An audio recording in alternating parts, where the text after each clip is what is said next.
નમસ્તે વિદ્યાર્થી મિત્રો, ધોરણ 9 ના સામાજિક વિજ્ઞાન વિષયની અંદર આપનું સ્વાગત છે। આપણે છેલ્લે પ્લેટ વિશે બરોબર મૃદાવરણી પ્લેટ તો એના વિશે આપણે ચર્ચા કરી હતી। મુખ્યત્વે 7 પ્લેટ હતી। 7 પ્લેટના નામ કેવી રીતે યાદ રાખવા, ત્યાર પછી 3 પ્રકારની પ્લેટો હોય બરોબર કે એમની જે ગતિવિધિ હોય એના આધારે 3 પ્રકાર પડે। अपसारी प्लेट दूर जती हुई नजीक आवती हुई अभिसारी प्लेट एकबीजाने खेंचताण अनुभवती हुई अने रूपांतरित प्लेट तरीके ओळखवामां आवे। तो आ जे प्लेट होय एना कारणे छे ए पृथ्वी उपर एना मृदावरण भूपृष्ठ उपर छे ए फेरफार उद्भवता होय। तो एने कारणे जो के आपणे पाठ्यपुस्तकनी अंदर आवा कोई मुद्दा नथी, पण आपणे जे भणवाना छे ए आ 3 मुद्दाना आधारे पेલું खंड प्रवाहन, પછી ભૂસંચલન અને હિમાલયની રચના અને પછી જે આપણું જે ચેપ્ટર છે એ આવવા પૂરું થાય અને આવું ચેપ્ટર બરોબર ભારતનું સ્થાન ભૂસ્તરીય રચના અને ભૂપૃષ્ઠ ભાગ 2 તો એ આની પછીના જે લેક્ચરની અંદર ટૂંકમાં આ ચેપ્ટર પૂરું થાય પછી એ લેશું। તો ચાલુ કરીએ ખંડ પ્રવાહન। તો ખંડ પ્રવાહન એટલે શું?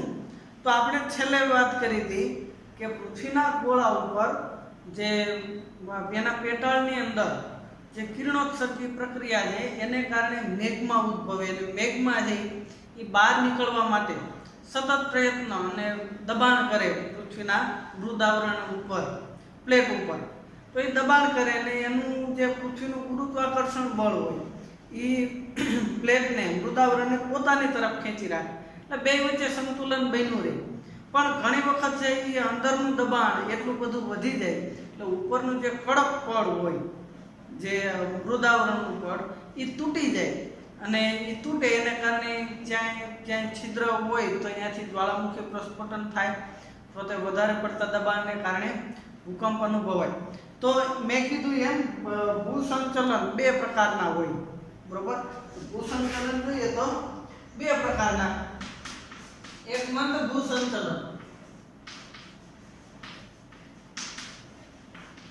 અને બીજું હોય ઝડપી ભૂસંચલન।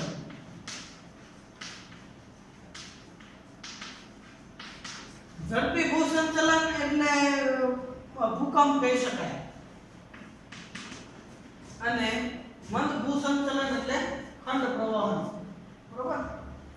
ખંડ પ્રવાહન કે ઈ આપણને દેખાતું નથી, मतलब કે જે આ પ્લેટો છે એ સતત પૃથ્વીના પોપડા ગોળા ઉપર છે એ ફેર્યા કરે। હવે એ જે વેગેનરનો ખંડ પ્રવાહનનો સિદ્ધાંત કદાચ તમે ભૂગોળ વિષય લઈ અને આગળ અભ્યાસ કરો તો એની અંદર આવે કે આ વેગેનર હતો, બહુ ખાસ નામ યાદ નથી, લગભગ આલ્ફ્રેડ વેગેનર।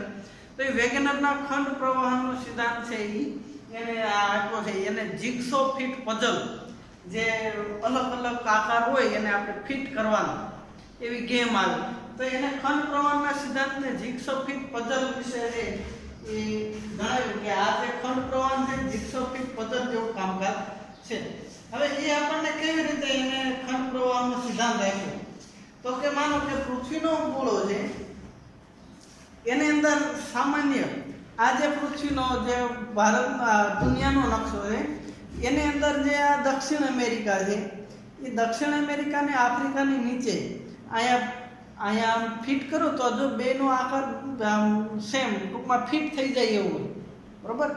તો ભૂસ્તર શાસ્ત્રી જે આલ્ફ્રેડ વેગેનર છે એ એવું કહે છે કે ઘણા સમય પહેલા આફ્રિકા, દક્ષિણ અમેરિકા, ભારત, ઓસ્ટ્રેલિયા, એન્ટાર્કટિકા તો આ જે ખંડ છે બરોબર, ભારત છે એ આપણે મૃદાવરણી પ્લેટની અંદર કોની સાથે આપણે રાખેલા છે ભારતને બરોબર। ભારત આપણો દેશ મૃદાવરણી પ્લેટમાં કોની સાથે જોડાયેલો છે તો કે ઓસ્ટ્રેલિયા સાથે।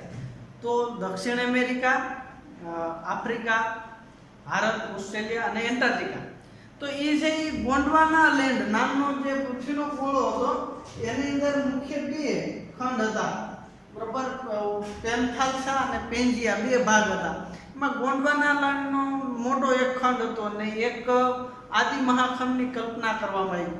તો કે જેમ જેમ પૃથ્વીના પેટાળમાંથી આ જે કિરણોત્સર્ગી તાકાત એનું બળ છે એ વધવા માંડ્યું, મેઘમાની તાકાત વધારે લાગી એટલે એના ટુકડા છે અને ટુકડા છે અને પૃથ્વીના જે ગોળાની ઉપર છે એ ટુકડા છે એ ગોળ ગોળ ફરવા લાગ્યા. તો એને કારણે કરોડો વર્ષ પહેલા ભારત છે એ એન્ટાર્કટિકામાંથી અલગ પડ્યું, આફ્રિકા પણ અલગ પડ્યું અને દક્ષિણ અમેરિકા પણ અલગ પડ્યું. તો એ બધા એક સમયે જોડાયેલા હતા, પણ એ કોઈ એવી ભૂગર્ભિક જે ઘટના બની એના કારણે જે આખી જે પ્લેટ હતી પૃથ્વીના ગોળાની એ તૂટી ગઈ અને એના ટુકડા થઈને 7 પ્લેટની અંદર એનું રૂપાંતર થયું અને છે એ ફરવા લાગ્યું. તો એ જે દિવસે ને દિવસે અત્યારે વર્તમાન સમયની અંદર પણ ઓસ્ટ્રેલિયા છે ભારત ને બધું અલગ થતું જાય છે, બરોબર. દર વર્ષે એ અમુક ફૂટ એ છે એ જે આ પ્લેટો છે એકબીજાથી દૂર ખસે. તો એ જ્યારે એ પ્લેટો એકબીજાથી દૂર ખસે ત્યારે ભૂકંપ અનુભવાય. તો ભૂકંપ જ્યારે તમે ભારતનો ભૂકંપ ઝોનનો જે નકશો જુઓ તો એમાં કચ્છ, બરોબર, હિમાલયનો ક્ષેત્ર અને ત્યાર પછી જે ઉત્તર પૂર્વના કેટલાક ભાગ છે એ ઝોન 5 ની અંદર આવે. કારણ તો કે એ ભારતની જે ઇન્ડો ઓસ્ટ્રેલિયન પ્લેટ અને યુરેશિયન પ્લેટ બેનો હાંધો છે. એટલે એ જે નીચેની પ્લેટ છે, બરોબર, ઇન્ડો ઓસ્ટ્રેલિયન પ્લેટ અને એશિયન, એ બે પ્લેટ આમ ભેગી થાય જ્યારે એને દબાણ લાગે ત્યારે ભૂકંપ અનુભવાય છે. તો એ મંદ ભૂસંચલન છે, ઝડપી ભૂસંચલન છે એ ભૂકંપને કારણે. તો ભૂકંપને કારણે છે એ ઘણા બધા ફેરફારો થાય. તો હિમાલયની રચના છે એ ઇન્ડો ઓસ્ટ્રેલિયન પ્લેટ ઉપર તરફ ગઈ ને યુરેશિયન પ્લેટની સાથે ટકરાણી. એ ટકરાવને કારણે છે હિમાલયની રચના થઈ. તો હિમાલય પર્વત છે એ ગેડ આકાર પર્વત છે, બરોબર. તો કે 3 પ્રકારની કરચલી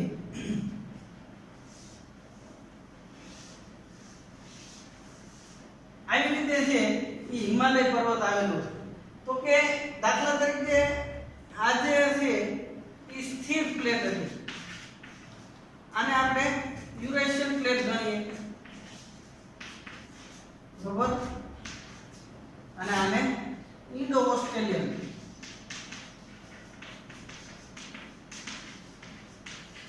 આ સ્થિર છે અને આ છે આ તરફ દબાણ કરે. એટલે જ્યારે આ સ્થિર હતું ને આ બાજુથી પ્લેટને ધક્કો લાગ્યો એટલે એ પૃથ્વીનું જે કંઈ મૃદાવરણ હતું એની અંદર કરચલીઓ પડી, બરાબર. ધક્કો લાગ્યો તો એને કારણે કરચલી પડે. કોઈ પણ ભાગ એક બાજુથી સ્થિર હોય તો બે બાજુથી જે ધક્કો લાગે એટલે વચ્ચેના ભાગમાંથી જે ઉપર કરચલી પડે. સમજાણ? કોઈ પાથરનું પાથરેલું હોય તો એને બંને સાઈડથી તમે ધક્કો મારો એટલે શું થાય? વચ્ચે કરચલી પડે. તો આ 3 કરચલી પડી. હવે એને ગેડ આકાર પર્વત કહેવાય, ગેડ પર્વત, બરોબર. ગેડ પર્વતનો મૂળભૂત શું એનો ગુણધર્મ હોય તો કે એકદમ શંકુ આકારના હોય, બરોબર. મતલબ કે એની ઊંચાઈ એકદમ તીવ્ર હોય અને લાંબી તળાવની પાળ જેવો હોય. એટલે આ તો ખાલી દેખાવમાં હોય, બાકી ગેડ આકાર પર્વત આમ લંબાઈ વાળા હોય, બરોબર. જેમ પાછળનું હોય એને બે કોસી ધક્કો મારો અને લાંબી કરચલી પડે. તો એમ લંબાઈ ઘણી બધી હોય અને એકદમ તીવ્ર આકાર ઊંચાઈ ધરાવતા હોય. તો પર્વતો ગેડ આકારના હોય, જ્વાળામુખી પર્વત હોય તો એ ઘંટાકાર શંકુ આકારના હોય, બરોબર. અને ખંડ પર્વત હોય. દાખલા તરીકે કોઈ પ્લેટ હોય અથવા તો કોઈ ભૂગર્ભિક તાલને કારણે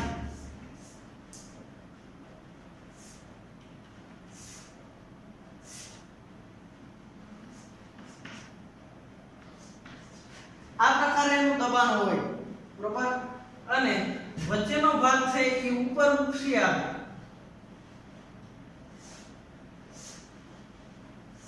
બરોબર. તો આ ખંડ પર્વત કહેવાય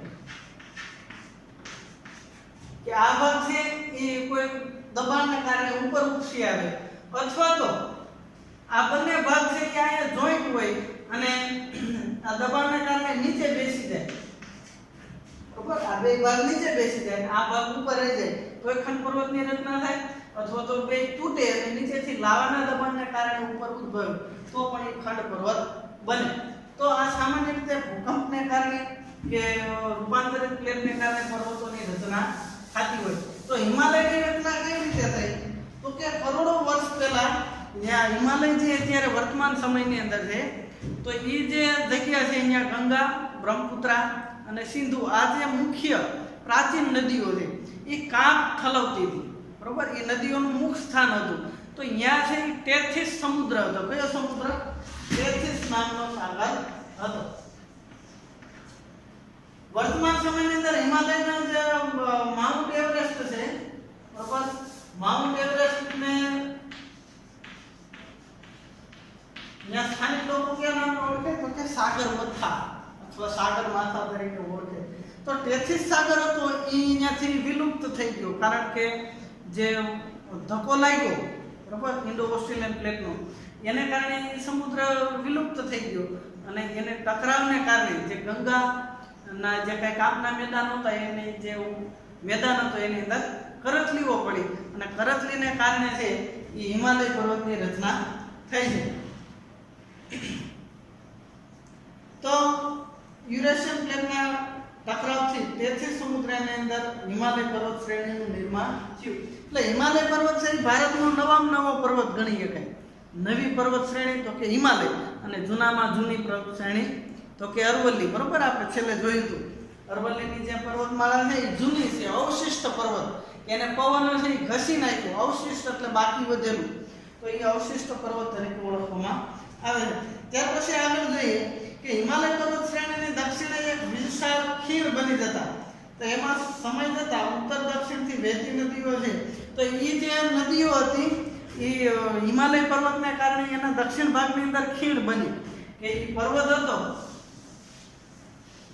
આવી 3 પર્વત શ્રેણી બની. તો જે આ ભાગ છે, માનો કે આ ભાગને દક્ષિણ ગણીએ, બરોબર, તો આ જે પ્રાચીન સમયથી જે નદીઓ હતી એ નદીઓ છે એ એના જે ખીણ પ્રદેશમાંથી છે એને ઘાટમાં થઈ અને દક્ષિણ ભાગની અંદર છે કાંપ ઠલવવાનું ચાલુ કર્યું. તો એ વર્ષોથી કાંપ ઠલવાતા એ જે ગંગા નદીનો મેદાની પ્રદેશ છે એની રચના થઈ. તો એ ગંગાનું મેદાન બન્યું. ત્યાર પછી દક્ષિણ ભાગની અંદર છે એ ઉચ્ચ પ્રદેશ છે, દ્વીપકલ્પી દક્ષિણ ભાગ છે હિમાલય અને દ્વીપકલ્પી ઉચ્ચ પ્રદેશ વચ્ચે અત્યારનો ગંગાનો મેદાની પ્રદેશ બન્યો અને દ્વીપકલ્પી ઉચ્ચ પ્રદેશ ઉત્તર પશ્ચિમમાં એક વિસ્તૃત જ્વાળામુખીનું પ્રસ્ફોટન થયું. તો હવે એની ચર્ચા કરીએ કે દક્ષિણ જે ભારતનો જે દ્વીપકલ્પી ઉચ્ચ પ્રદેશ છે એ કેવી રીતે બન્યો. હિમાલયનો રચના થઈ તમને ખબર પડી ગઈ. હવે દાખલા તરીકે આપણે ભારતનો નકશો આખો નહીં દોરીએ, બરોબર, જેટલી જરૂર છે એ દોરીએ.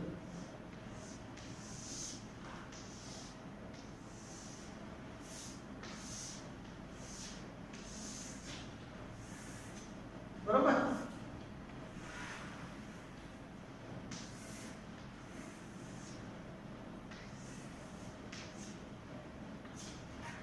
આટલું ગણું.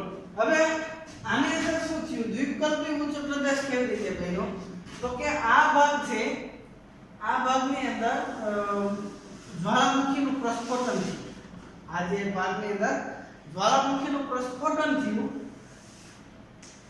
એટલા માટે તો કે જ્વાળામુખીનું પ્રસ્ફોટન થયું એટલે અહીંયા લાવા ઠલવવાનું ચાલુ થયું પેટાળની અંદર છે, પૃથ્વીના પેટાળમાંથી. એટલે આ જે આખો ભાગ છે, આ બધો ભાગ, બરોબર, છોટા નાગપુરનો પ્રદેશ, માલવાનો પ્રદેશ, એ જ્વાળામુખીના પ્રસ્ફોટનને કારણે લાવા છે એ ઠલવવાનું ચાલુ થયું. હવે લાવાના કારણે આ જે આખો ભાગ છે એ લાવા નિર્મિત છે. આખો ભાગ લાવા નિર્મિત અને મોટા ભાગનો ઢાળ કઈ બાજુ છે? આ બાજુ, બરોબર, આ બાજુ ઢાળ છે. પણ આ બાજુ ઢાળ છે પણ મૂળ શું છે? તો કે જ્યારે આ જ્વાળામુખીનું પ્રસ્ફોટન થયું અને એને કારણે ભૂગર્ભિક હિલચાલને કારણે આ ભાગ છે, બરોબર, આ જે ભાગ એ નીચો બેસી ગયો, બરોબર, આ ભાગ નીચો બેસી ગયો. મેં તમને આપણે કીધું ખંડ પર્વતની રચના, આ ભાગ સ્થિર ગયો, આ ભાગ છે એ નીચે બેસી ગયો. એટલે આ ભાગ છે એ વધારે સ્પષ્ટ બન્યો અને આયા છે એ શું થયું? ખાડો પડ્યો. ખાડો પડ્યો એની અંદર અરબ સાગરની રચના થઈ, બરોબર. ભૂનિમજન આપણે એવો શબ્દ વાપર્યો પાઠ્યપુસ્તકની અંદર કે અહીંયા જ્વાળામુખીનું પ્રસ્ફોટન છે એટલે આ ભાગ સ્વાભાવિક છે કે અંદરથી લાવા નીકળે એટલે ઊંચાઈવાળો વિસ્તાર બને, અને આ ભાગ છે એ ભૂગર્ભિક હિલચાલને કારણે થોડોક વધારે નીચો નિમજન થયું એટલે એ નીચો બેસી ગયો, અને એને કારણે આ ભાગ છે એ દ્વીપકલ્પી ઉચ્ચ પ્રદેશ છે એ બન્યો. એટલે મોટા ભાગનો ઢાળ છે એ આ બાજુ છે, અને આ નીચાણવાળા ભાગની અંદર એ અરબ સાગરની છે એ રચના થઈ. તો આમ ભારતીય ભૂખંડની અંદર અનેક વિવિધતા જોવા મળે. ઉત્તરમાં ઊંચી પર્વતમાળા આવેલી છે, એમાં ઉચ્ચ પ્રદેશો, શિખરો, ઘાટ, ઉત્તર ભાગના મેદાની પ્રદેશની અંદર ગંગા, યમુના, બ્રહ્મપુત્રા નદીઓ છે, એમાં કાંપના મેદાનોની રચના થઈ છે. ત્યાર પછી દક્ષિણનો દ્વીપકલ્પી ઉચ્ચ પ્રદેશ જે જૂનામાં જૂનો છે, પ્રાચીનતમ છે. દક્ષિણ ભારતના ઉચ્ચ પ્રદેશના બે ધાર સ્વરૂપો છે.